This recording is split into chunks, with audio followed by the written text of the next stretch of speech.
and anybody who's listening that's been through infertility or is going through it now, it is like an unfair, unmapped out world where you need to figure every single thing out yourself.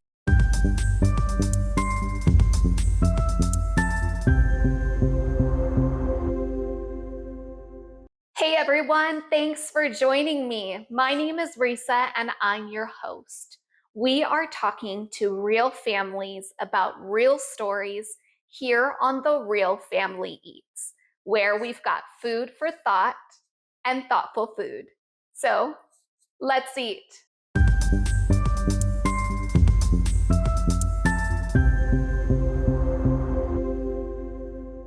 Welcome back, everybody. Thanks so much for joining us. I am so excited for today's episode and the recipe, too. This is one I haven't tried, so I'm so excited. And I've got the lovely Kerry here with us. Hi, Kerry. Thank you so much for being willing to join us today on The Real Family Eats. Yeah, thank you so much for having me. I love this concept of like chatting and trying new recipes to share with your audience, so I'm super thrilled to be here. Wonderful. Well, for anybody who doesn't know you, can you introduce yourself for us? Yeah, sure. I'm Carrie. So I am a former teacher. I taught middle school reading in the same middle school that I actually attended when I was younger, and I did that for 10 years. I have two sons. My older son is going to turn 4, and then my younger son is 1.5. And my younger son is kind of when things change. So it's like a turning point in my life, which I'm sure that we'll get into. But yeah, my husband and I have been married for coming up on 6 years, I think. We should go, Okay. we should go with 6 years. But yeah, we both live close to our parents. We have really good support systems. And I feel like now when I reflect on like the past couple years and all the challenges that have been thrown our way, I feel like we made it, so to speak. Like we got everything under control. We can kind of like sit back now, which says a lot because I'm sure as we dig into some things, I did not feel this way not too long ago. So yeah, I'm in a good Yeah. place and things are going well. Awesome. Okay. And yes, I am so ready to dig in. But before, let's talk about recipes. So, what recipe are you sharing with our audience and myself today? And why did you choose this one? Okay, I'm laughing because this is like the easiest recipe and for no reason at all. I actually learned it in my middle school. We call it FCS, Family Consumer Sciences class, and Okay. I've kept it for this long. So it's egg bundles is what we call it. And Okay. it is so simple. I breakfast is my favorite meal of the day, and there's really no other reason that it's easy to make. It fills you up, and I feel like it's whatever ingredients you have on hand, you can make it more complicated or simple as you have. And people tend to like it and can Okay. recreate it easily. Love it. Which, we're talking to other parents here too, being able to kind of throw something together, use what you have, and be pretty straightforward is always a game changer, I think, and very helpful. So I love it. Yeah, things with too many ingredients, I already push to the side because if I have to go buy 8 jars of spices, it's not for me. Yeah, right. Okay, fair enough, for sure. Okay, so tell me, what are the steps to your recipe, and I will get assembling while we chat. Yeah, so I think the first step is that you have to have hard-boiled eggs. So I always make sure that I have them ready to go beforehand. I just drop them in the water before the water's boiling, and then I set a timer for 17 minutes. That might not be the way people make hard-boiled eggs, but that's worked for me. And Okay, then other than that, you need like roll or two of Pillsbury crescent rolls. And okay, then they actually are triangles, but you keep two together to make a rectangle, and you kind of pinch them like you would like a pie crust. Um, okay, yeah, and then you preheat the oven. I think it's 350 if I remember correctly. It's whatever the oven temperature is on the crescent rolls, to be honest with you, which I think is 350, 375. Um, and then once the eggs are done, you kind of slice them up like real thin so that they're kind of look like a little like chip almost. You okay, line them up, you cut a piece of American cheese or whatever cheese in half, put that on top, and then salt and pepper. That could be it. And then you pinch the sides closed, kind of like a hot pocket. Um, okay. But if you have more and you want to be fancy and you want to put like bacon or pork roll or peppers in there, that's how you could spice it up for the adults if the kids aren't going to go for that. I love it. Okay, well, I've got I'm going to stick true to the original for today. And that's what I'll be doing on my side while we dive in. I know you mentioned, you kind of gave us like a little hint that there was a point as far as your parent journey where kind of things shifted. And so I'd love for you to kind of start us off like, what was that shift and what did you experience and kind of walk us through that?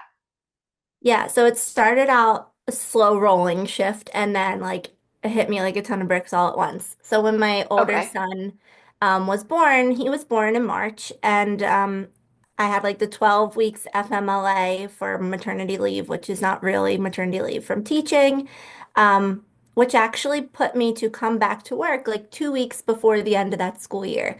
So to me, it was like, oh, I get to have my cake and eat it too. I'll do the FMLA for 12 weeks. 2 weeks I'll go back, see my friends at school, like get a change of scenery, and then I have all summer with him. Um, and I loved it. I was like, this is amazing. This is like the perfect, everyone says teaching is the perfect career for a mom. And I will say that is pretty much true. Like you're home all summer, winter breaks, holidays, snow days, whatever. But when I had to go back in the spring, or sorry, in the fall, it kind of hit me at that point how exhausting teaching is. I always feel like as a teacher, and I love teaching, okay? I was like one of those people who was born to be a teacher and I was obsessed with it. I loved the idea of affecting kids' lives in like a positive way, especially in middle school, which can be tricky for Yeah. them. But when I went back in the fall, I was exhausted. I felt like I had to put on a show for all my students. I had like 130 every day because middle school rotates. Yeah. Wow. And it was like every 45 minutes, you got to pep it back up again and Hmm. like you're not exhausted or whatever. So I would then go pick my son up after a long day and I was just like done. I had nothing left. And on top of that, um, we were throughout that school year starting to expand our family more and we ended up having unexplained secondary infertility, which for anybody going through the infertility journey, there are no words to explain the pain and like the pain is palpable and the sadness is like you can feel it. I've never been so sad in my entire life. So that's like a full-time job in itself on top of being a teacher and then coming home and just being exhausted and like trying to play with this little boy. I know, by the way, like I have a husband who I should give some attention to. Yeah. Um, so that's when the idea was like, this is so much. And like, as much as I love teaching, is this worth it? So my second son, Devin, who's a year and a half, he was the result of a successful fourth IUI. So we found that out on Christmas Eve that year, which was like a true Christmas miracle. Oh And my let me goodness. just tell you, this little boy has changed me in all the ways. He is sweet and affectionate, but oh my God, he is chaotic. Um, Okay. True second child. He didn't sleep up until he's a year and a half. He didn't sleep until like 2 months ago, basically. Um, Wow.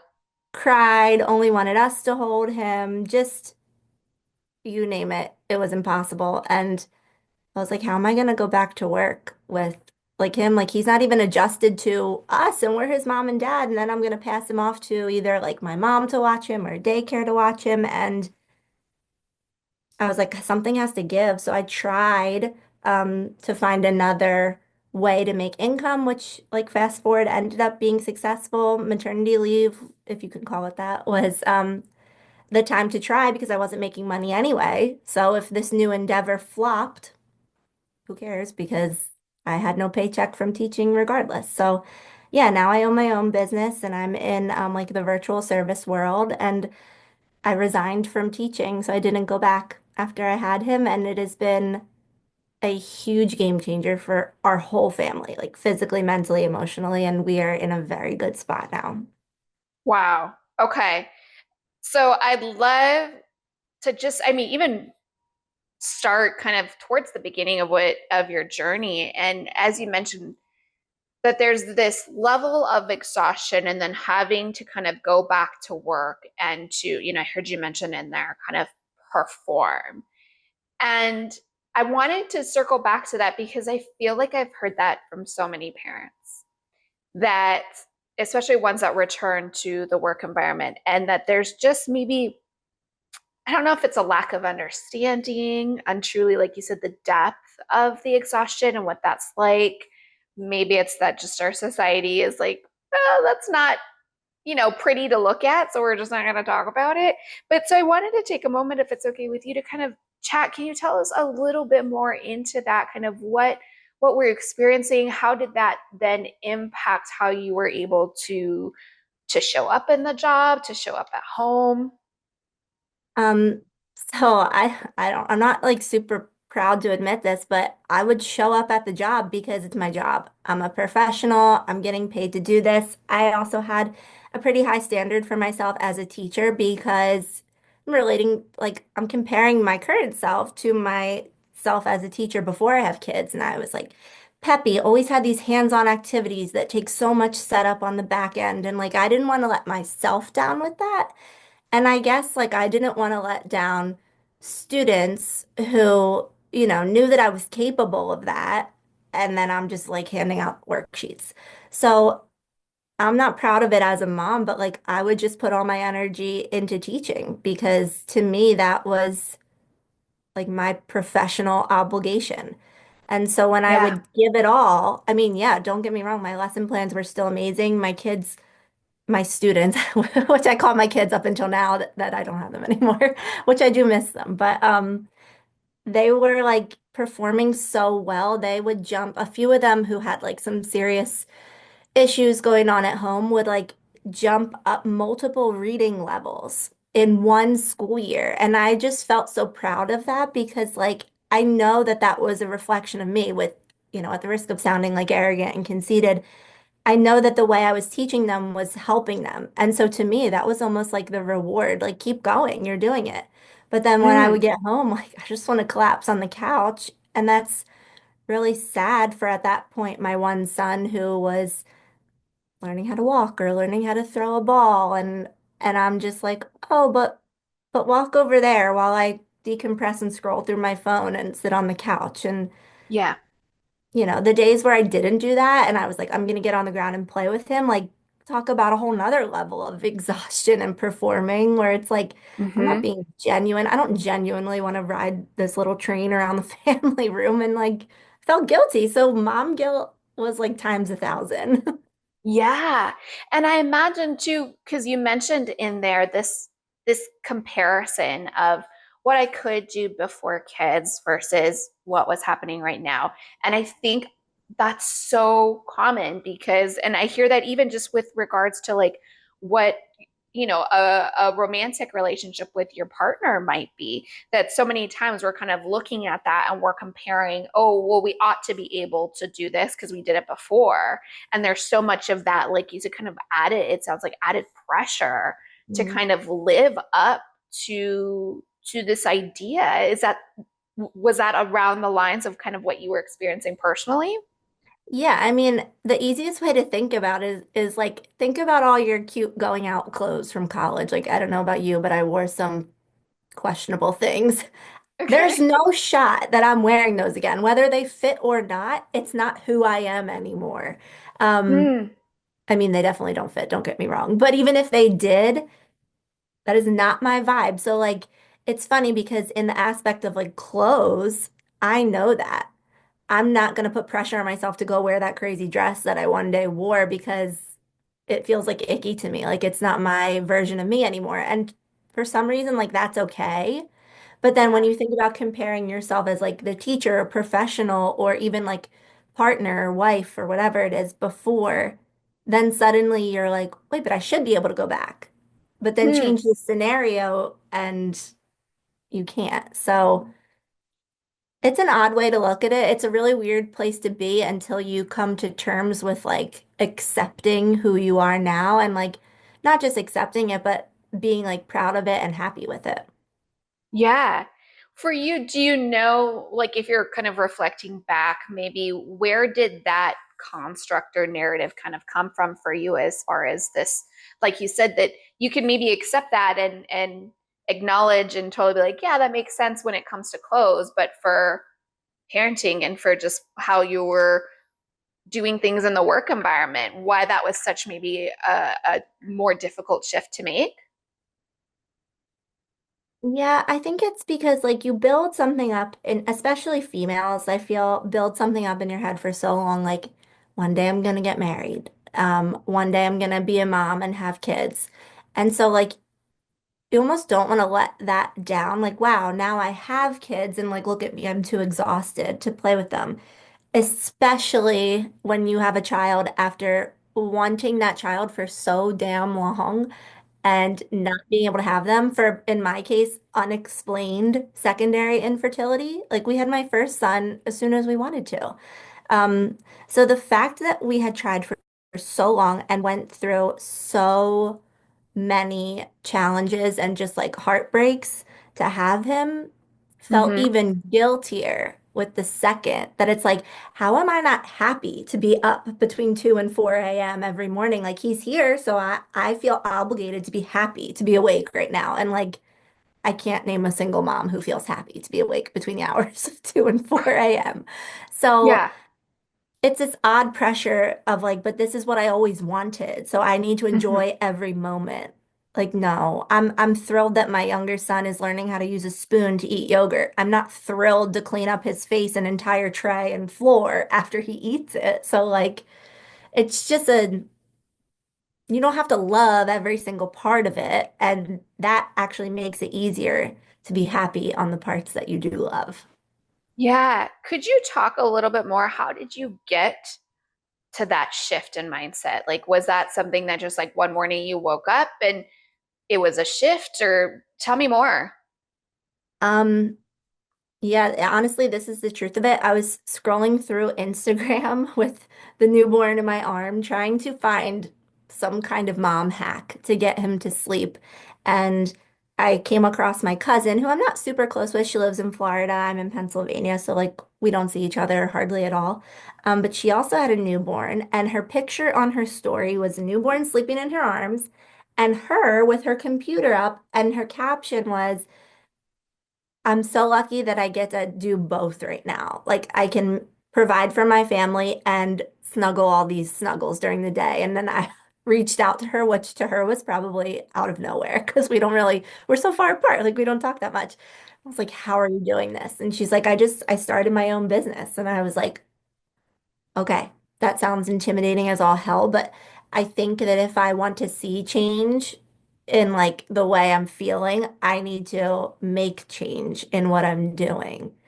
Yeah. So I just kind of took a plunge and tried it. Again, it was my maternity leave, so if I tried it and it went horribly, I would just go back to work and figure it out somewhere else down the line. But the thing that changed the whole thing was me taking that huge chunk of pressure off, which was teaching and like having a in-person, you can call it 9 to 5, although teaching was more like 7:30 to 3.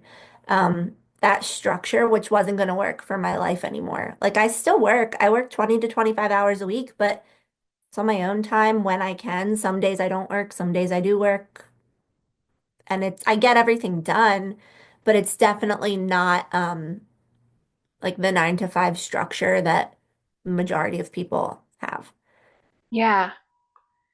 And I love kind of what you mentioned of it sounds like really taking maybe a little bit of creativity and what your life can look like now versus trying to fit it into maybe somebody else's definition of what it ought to look like. Is that a fair statement? Yeah, absolutely. Yeah. Because, I mean, you look around and there's other people in the professional world who have 3 or 4 or 5 kids, and they've been teaching in my teaching world. They've been teaching for however many, 25 years. And I'm like, I've only been doing it for 10, and I've only had a kid in the mix for like the past 3 of them. So what's going on with me? But Yeah.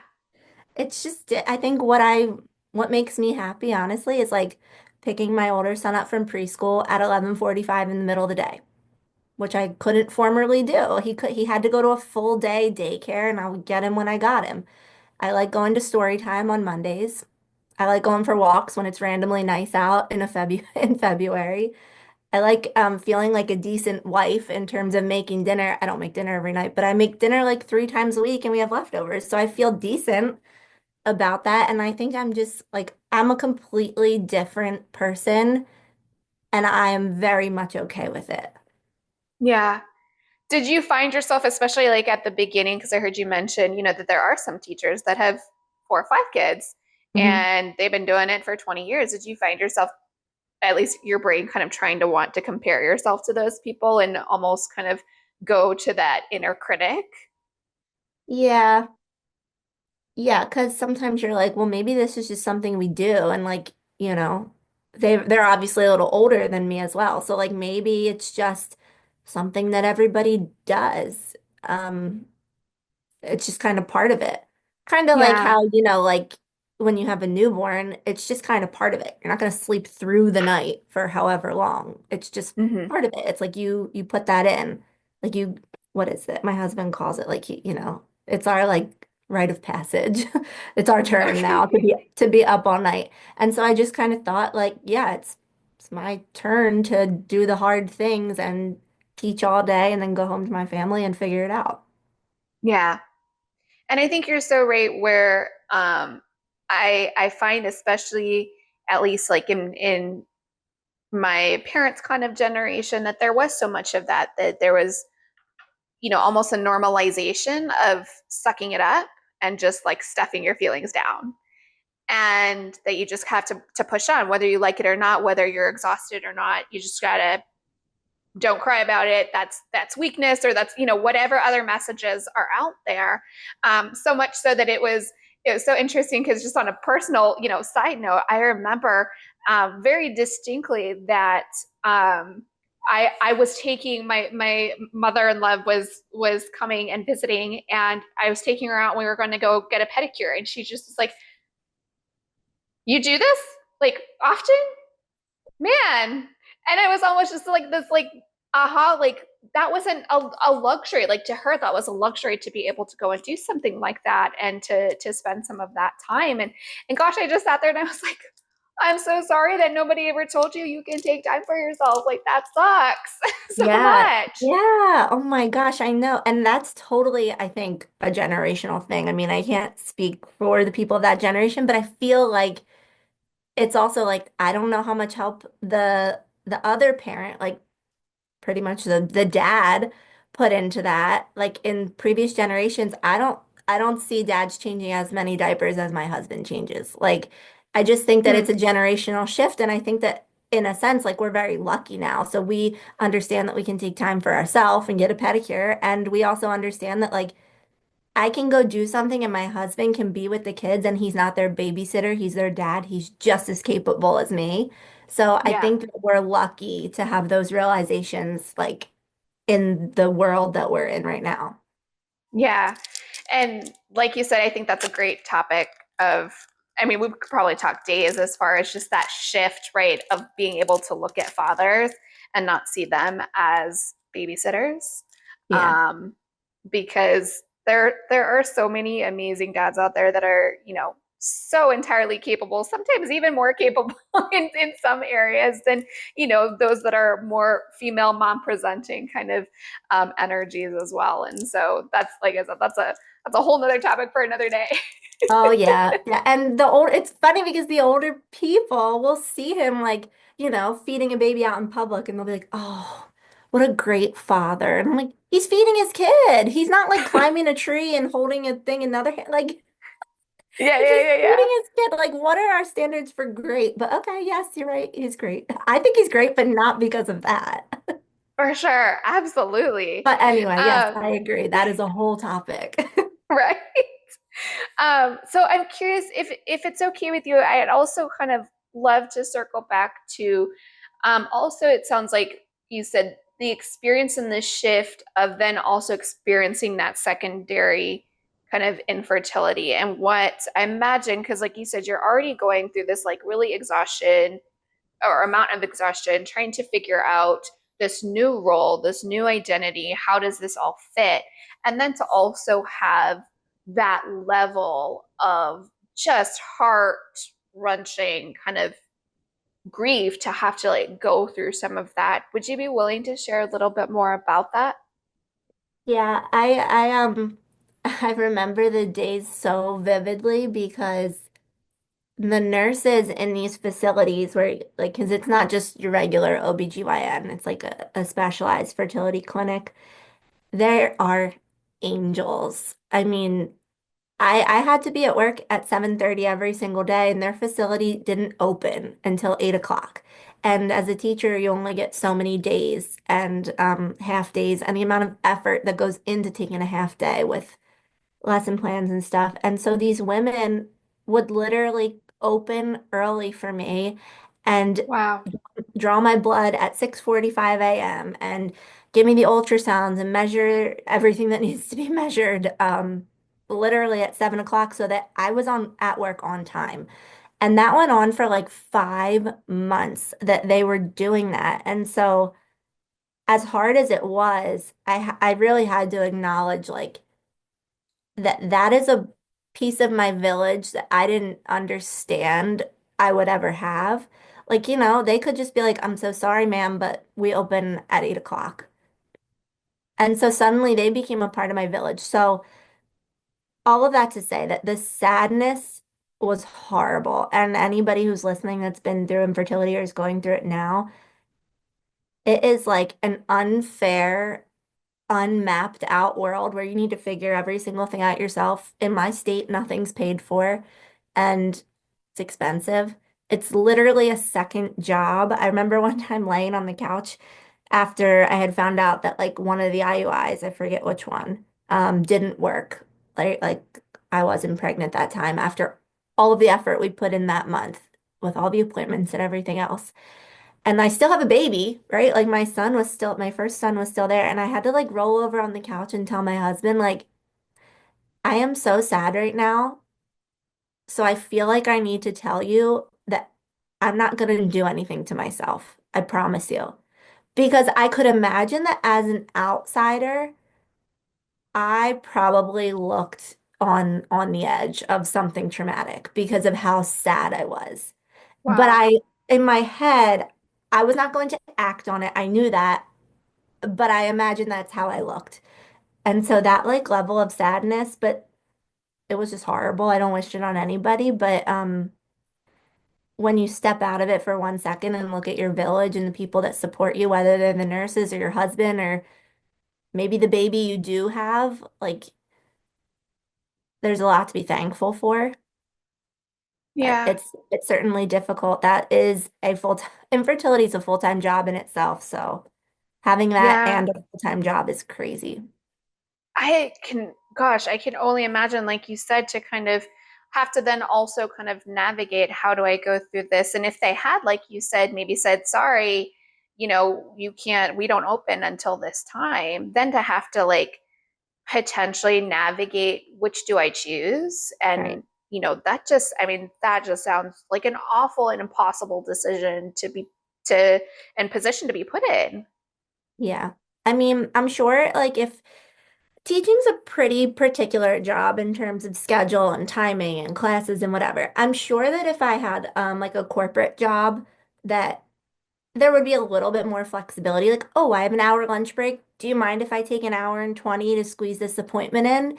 But that's not how it works in the teaching Yeah. world. So I imagine that there's more flexibility depending on the job you have, but it's still just as many appointments, procedures, and like intense feelings. Yeah. And like you said, for it to be like a second job, that's a whole lot of stress and I imagine a whole nother level of exhaustion too. Yeah. Yeah. And then playing with the baby that you do have. And you're like, oh my Yeah. God, I just did all these procedures. I'm so fucking sad. And now I'm gonna go play ball. Right? And to I can absolutely then appreciate, and you can tell me if I'm so wrong with this, but because I heard you say that even at times feeling like you have to perform as a parent kind of with your own child, were those particular moments where, like you said, you were feeling like all of this and then having to like show up and play ball potentially for the child that is there? Yeah. Yeah, I mean, I wanted him to irrationally, I wanted him to understand more than any child could that like I'm having a really, really, really hard time. So I can't have you crying because I cut the apple in a different shape than you wanted the apple to be cut. And like Hmm. every kid will cry if you cut their apple wrong. I don't advise doing that on purpose. But I was like, why can't he just understand that like I gave him the apple. I'm so, like it's all I have.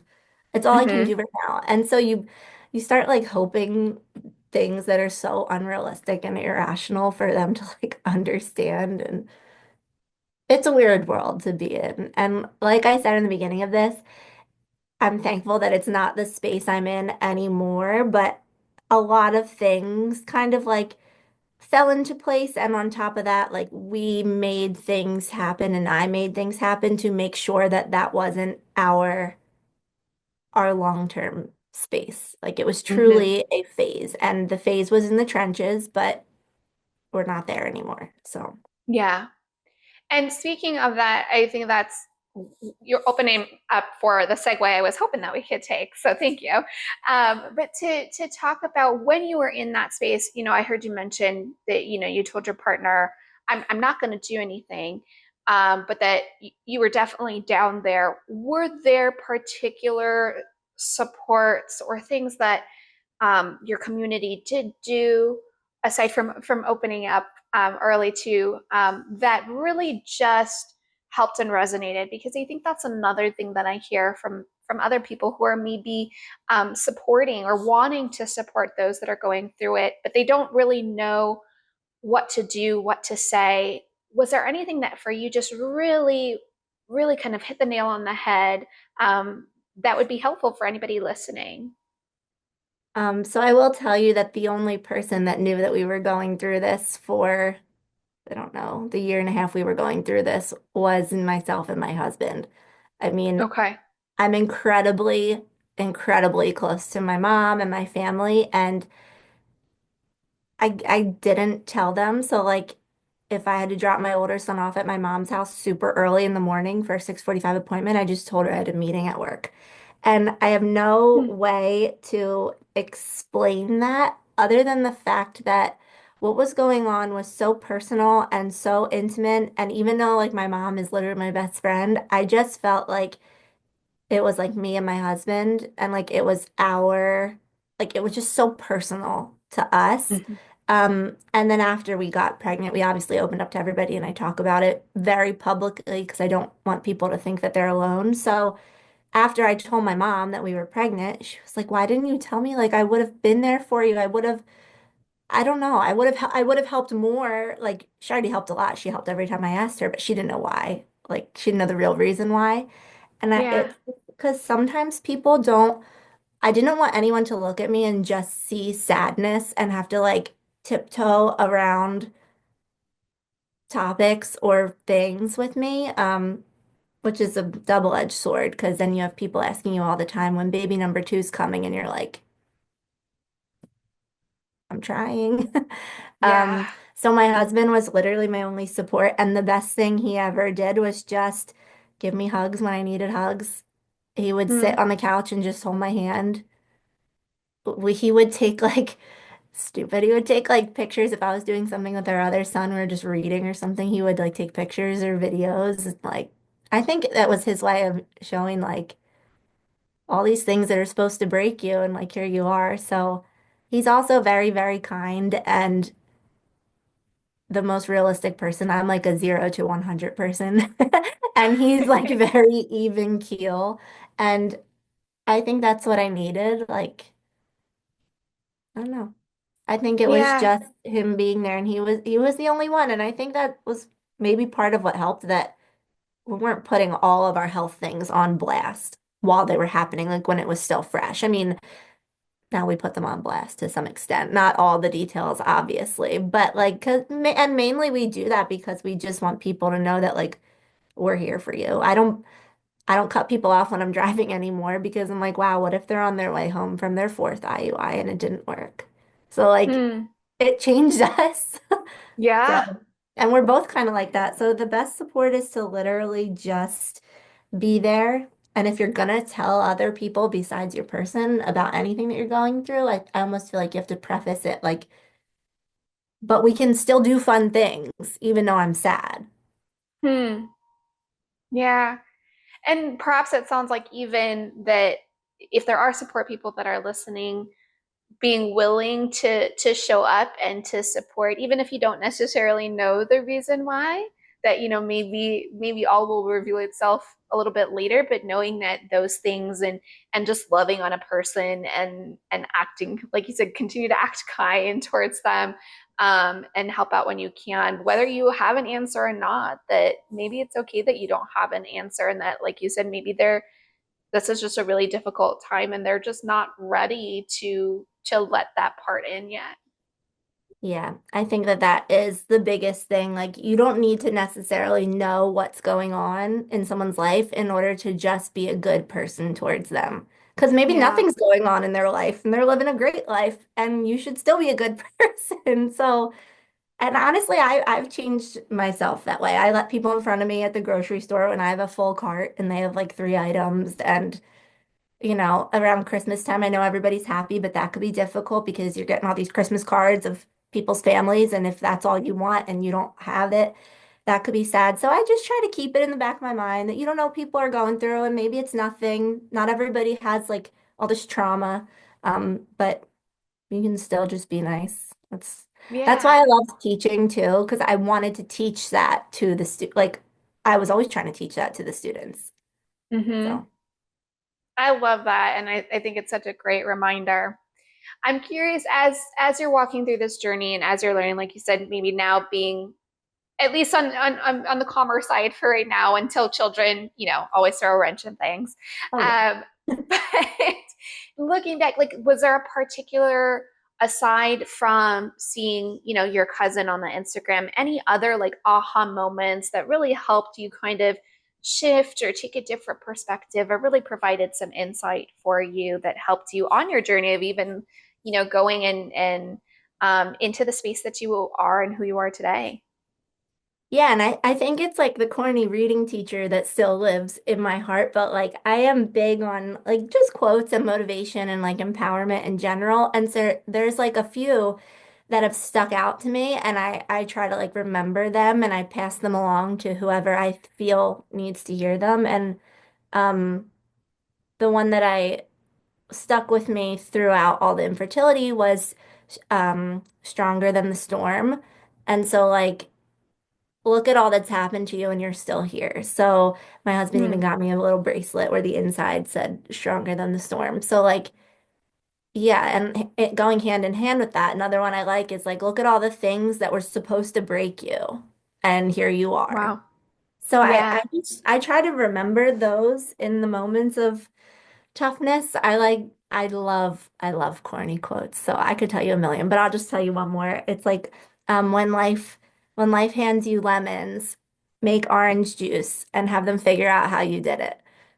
Hmm. So I I just I love just that one. yeah, I just feel like there's some type of motivation where you're like, I did that. And that was hard as all hell. And like, I did it. For even Hmm. something superficial, like the first time I went grocery shopping with both of my kids, and I thought I was gonna die right there in the aisle when they were having a meltdown and my cart was Yes. full. Been And like, there. Yes. and then I got them into their car seats, everyone's screaming, I'm sweating. And I'm like, Hmm. I went grocery shopping. So Hey, like, I you did just have that. to think about that. Like, you're still here. All that hard shit you went through, all the traumatizing things, you made it through. And you might not be on the Yeah. other side of it yet, but you're still here. Hmm. And I think that's such a good reminder too about that reframe and being able to give yourself maybe a little bit more credit than we're used to giving ourselves, a little bit more compassion, a little bit more grace. That sometimes just the fact that we got our child up and they have something on their body in this semblance of clothes and maybe a shoe, we got a shoe on, cool, and they ate something today. Sometimes that's in itself is such a huge feat. And I feel like so many times we're so good at like, going back to, harkening back to what we were talking about earlier of like comparing ourselves. Well, they only have one shoe and the outfit doesn't match. And oh, I gave them junk food. Hey, they ate, they're alive. I think we're doing okay right now. And they have clothes on. Yes, right. And even Yeah, sometimes if they're not and they're running around the house with just a diaper or, going full on commando, hey, I know. we're And okay. every time that my kids look well, like in my opinion, like a nice aesthetic outfit and their hair, I have boys, so like their hair is at least brushed and, not all the ponytails and stuff. But I can tell you right now, I am always rolled out of bed, messy bun, sweatpants, and sweatshirt, and I'm like, but they look good. Yeah. So Right. you can't have it all, okay, right? Like either they look good or you look good, and you just have to be content with that. Every once in a while, maybe, if all the stars align, right? Yes. Absolutely. Okay, so as we wrap up here, one of my favorite questions to ask guests is if you had access to a DeLorean and you could go back to some point in time, what age would you go back to for yourself? Not necessarily to change things, but maybe to offer yourself some words or even just offer yourself a hug. When would you go back to and what would you offer? Um, Honestly, I think I would go back to like the early days of my husband and I before we were married and before we had kids. And I would just, I don't know if this is the answer to your question, but I would just tell them, like, tell myself really, like, so many good things are coming your way. Like, whatever you did to get to this point was the right decision. Even Mm, if, even if like some of the decisions I made weren't the smartest or weren't the most logical, the things coming that like younger me doesn't know yet are so good. So like keep doing what you're doing. The head on your shoulders is the only one you need. The heart and the soul you have is gonna get you to like ultimate happiness now that I feel like I'm somewhat on the other side because I've never been as happy as I am these days. And I think it's a lot of things, but definitely starts with like taking a little risk, falling in love with the right person. hmm. Yeah, and it sounds like you said, being able to give yourself some sort of hope and insight to kind of keep on keeping on and you've got it. I used I to love say, it. keep, so my last name is Komarov, but it's K-O-M. And so we would say keep calm, like K-O-M, and Okay. carry, K-E-R-R-Y, on. Uh-huh. So that was our like wedding hashtag, which is so dumb when I look back. But that was important when you were planning a wedding. Hey, all the things, right? They had a reason. So that's what we're gonna end with on that. Love I it. know. So for anybody who is wanting to connect with you, what are your services? How can they find you? Now is the time for a shameless plug. So please shamelessly plug. Yes, you can find me on Facebook, Kerry Komarov. I made my own website for free on Canva, so I'm a low budget micro business. And basically what I do is I help small businesses grow, take the next step, and help them to fill in any gaps. So like I write monthly newsletters for clients and send them. I write their monthly blog posts. I create Instagram posts, social media posts. I help get them on podcasts if they feel comfortable with it. So basically, I'm like the right hand man, and I gave myself the title of creative business strategist because I have a lot of creativity to offer that came from my teaching world, and I love solving a problem. So people at any phase of business, whether you want to start it yourself or you're stuck or you're doing great and you want to do better, that's kind of what I offer my services for. And I have like a link on my website to book a slot if you want to chat. Wonderful. And as always, we'll make sure all of that is linked in our show notes. So if you want to connect with Kerry, make sure to check those out. Kerry, thank you so much for being willing to share your story, share your recipe. I've got my little guys here. I can't wait for ready you to to, eat them. yeah, I'm excited. So I gotta pop them in the oven and get them going. I'm really excited. My oven's warming up, so we'll be good to go here very shortly. So thank you again so much for being willing to pull back that curtain and talk so raw and unfiltered with us. I think it's so needed in the society where it can feel really lonely, especially as parents when you're going through it. Yeah, thank you for having me. It was a joy talking to you. Absolutely. Thank you, everyone, for tuning in. We will see you next time. If you or anyone that you know is struggling with any of the topics that we discussed in today's episode, make sure to check out our show notes for support and resources. You can get help. Thanks again for joining us on today's episode of The Real Family Eats. If you're a parent ready to share your real life parenting story, make sure to reach out to us in our website found in the show notes. And that goes for today's recipe, social medias, support, and resources. All of that can be found in our show notes. So make sure to check them out. And make sure to follow, like, share, subscribe, and stay up to date on all things The Real Family Eats. I hope you'll join us next time for more food for thought and thoughtful food. Enjoy your eats.